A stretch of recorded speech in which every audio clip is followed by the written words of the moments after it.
One of the biggest factors when it comes to a business being successful is their speed at being able to find and develop and validate a product or a service. And today, we're breaking down what's known as the MVP, the minimum viable product, and how you can find yours. Hey there, my name is thecrwd, and I love investing in startups and teaching everyday investors how they can do it as well. Today, we're diving into all things MVP and minimal viable product. The MVP is basically the bare bones product or service that helps get a company up off the ground. Actually, it's the thing that helps you realize, do customers actually want to give me money for the problem that I'm solving?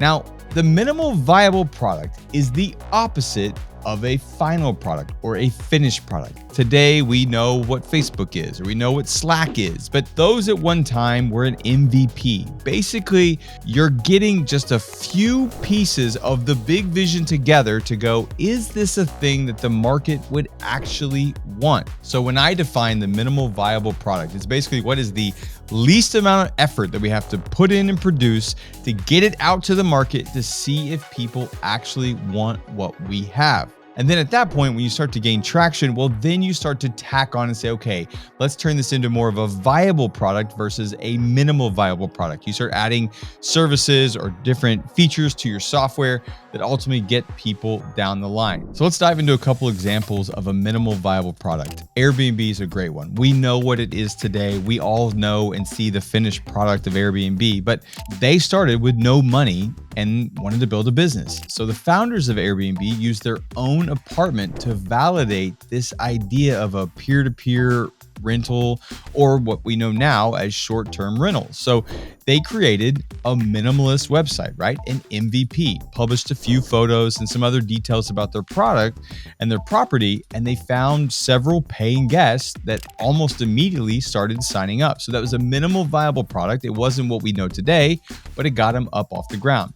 Let's talk about Foursquare. Now, the location-based social network, Foursquare, started off with just one feature. Again, MVP, offering only check-ins and gamification rewards. That's how they started.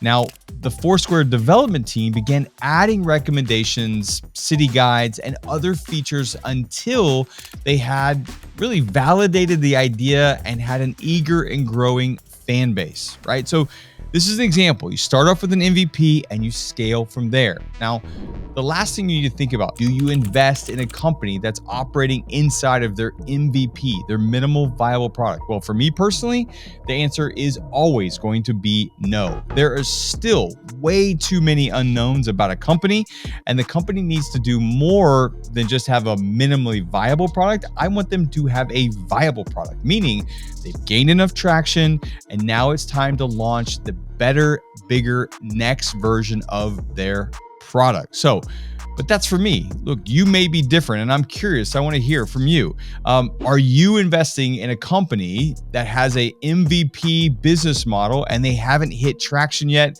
Let me know down in the comments. I'd love to hear about it.